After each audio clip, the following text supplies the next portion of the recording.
Good Saturday morning, everyone. Meteorologist Lena Mariarango with Fox 26 here in Houston, joining you as your Gulf Coast Weather Authority to talk about the heat that is just in place and taking over our local forecast here, not only in Southeast Texas, but across much of the state of Texas. You can see millions of Americans across Texas into Louisiana are under some form of a heat-related alert. Now, these values do differ by threshold. I'm obviously going to focus a little bit more on the Southeast Texas standards because that is the area that we cover.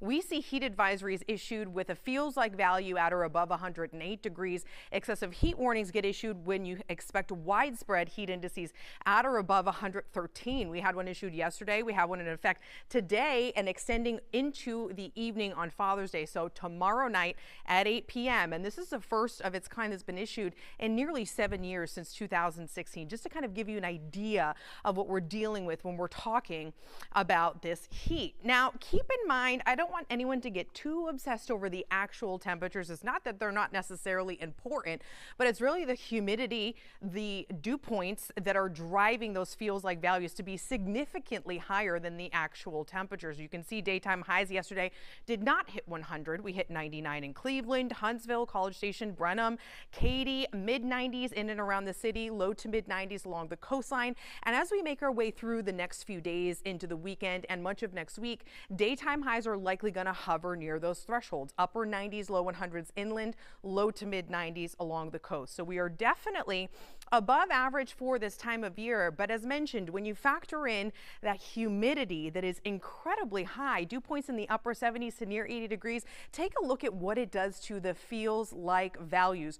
Drives them up as much as 20 degrees higher than the actual temperature on the thermometer. And this is particularly dangerous during the peak heating of the day in the afternoon hours. Now, I want you to look at this list cautiously, okay? Because some of these values could have potentially been driven up by microclimates. What's a microclimate? Well, basically, climates can happen on smaller scales, just basically dependent on the location and what's happening in and around that area. An urban heat island is an excellent example of what would be considered a microclimate. But these values between about 115 and 120 are certainly credible, and sensors were picking up values across the board yesterday within that threshold. So this is why we're saying the peak heating of the day is incredibly dangerous. Please take these heat alerts seriously, especially during the hottest parts of the day. Now, I wanted to take a moment to talk about overnight lows because people don't tend to focus on those as much, but they're equally as problematic, especially when we're in record-breaking territory. Yesterday morning, we tied or broke 3, and this morning, potentially, we tied or broke 4 as well.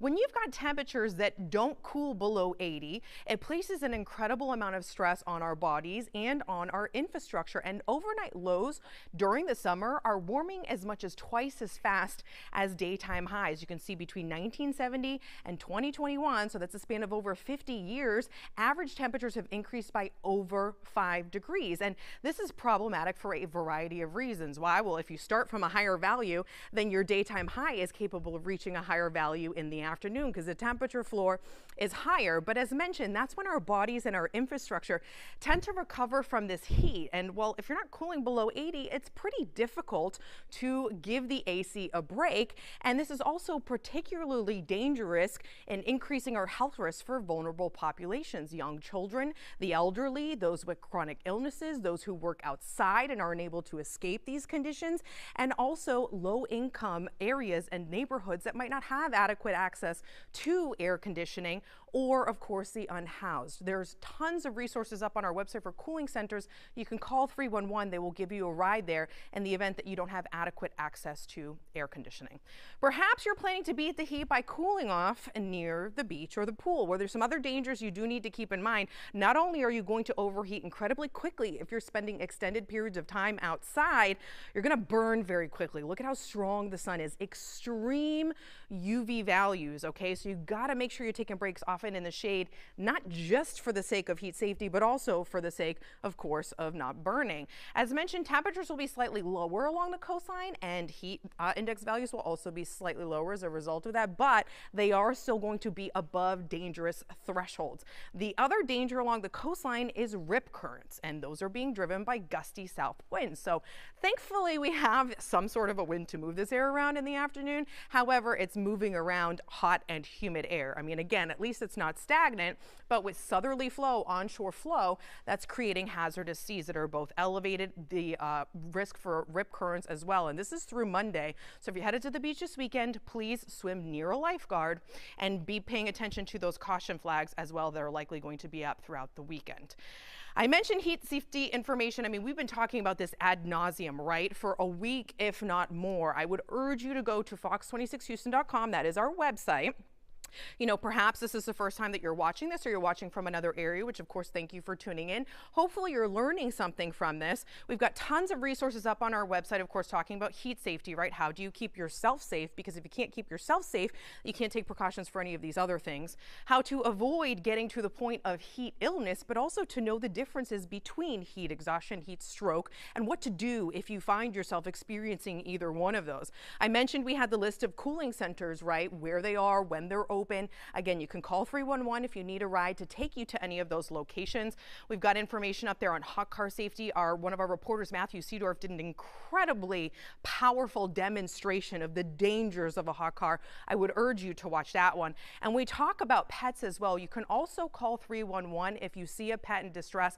I bet you didn't know that in the state of Texas, it is illegal to leave a pet outside in dangerously hot conditions. They need adequate shelter and out of the direct heat. It is considered a Class C misdemeanor in the state of Texas. You can receive a hefty fine for that. So if you see a pet in distress, please call 311 and remember that metal water bowls are going to rapidly heat water to an undrinkable temperature if they're left outside in this heat, especially in the direct sun. So all the tips on pet safety too, not walking them during the hottest part of the day. I cannot tell you how many times I've still seen this happening. Please keep the walks, especially the longer ones, early in the day or late in the night, not just to protect your pets, but you shouldn't be doing any strenuous outdoor activities during the hottest part of the day, and also working outdoors unless you're taking breaks often in the shade and AC, and of course staying hydrated. Speaking of which, we've got information on proper ways to hydrate. Did you know you can over hydrate when it comes to drinking water? And you also want to focus on electrolytes, sodium, potassium, bananas, Gatorade. All this stuff is up on our website, in addition to how the grid is going to fare and hold up when it comes to all of this extreme heat, especially because it's prolonged and it's early in the season. All right, I've hit you with a lot of potentially bad news, right? Let's talk about the good news when it comes to this heat dome. There is one area that's being monitored in the tropical Atlantic. It is a wave that's emerged off the African coastline, and it's set to move into an area of very favorable environmental conditions. Notice how light the wind shear is. That's these little lines that are moving. That's upper level winds. Very warm ocean temperatures as well, significantly above average, are going to fuel and allow for this to form. We're up to a 70% chance now over the next week or so. However, our heat dome that's building is going to steer this in one of two directions away from us. Now, right now, the National Hurricane Center is favoring a stronger storm, and I know that because it's a more northern track. So basically, it would get steered north and then out to sea. A weaker system would go on the bottom side of our ridge or area of high pressure. This is our heat dome across Central America and likely into the Pacific. We'll continue monitoring that, but the bottom line is it is unlikely a concern for the U.S. because of this setup. The Lesser Antilles should certainly consider to monitor this over the next few days because there are potential impacts there. The other thing that this ridge of high pressure is doing is protecting us against severe weather. We've seen this set up for several days now, where we call this ridge runner systems, right? They're riding the top of the ridge. Severe storms, very large hail, tornadoes, the gamut. Heavy rain that's led to flooding in Florida continues to go up and over the top of this ridge, and we see that again today, right? The potential for strong to severe storms across the Central Plains and across the Deep South is going to be a theme today and also into the day tomorrow. Meanwhile, that area of high pressure is keeping us relatively protected. I can't rule out a stray storm on the northern extent of our viewing area if it's able to squeeze by and hold together. But in general, our conditions are holding in an environment that's just not favorable for that. So there's some good news in that, and there's some good news on the horizon. This is going to start to fall apart, okay? The ridge is going to build over the weekend, so the worst of it for us is going to be the next few days. But then as we get into next week, it's going to start to flatten and spread out. And as it does that, it's going to lose strength, which means that we'll likely get in on some rain eventually, and it's going to start to take the edge off the temperatures. So hang in there over the next few days. Dangerous heat and humidity. Extreme precautions are necessary, especially during the peak heating of the day. This is all before summer even officially begins on Wednesday. And you can see once we make our way past that, conditions will start to slowly improve. We'll see you mid-afternoon for another update. And as mentioned, you can always keep up with all of this information on our website, fox26houston.com.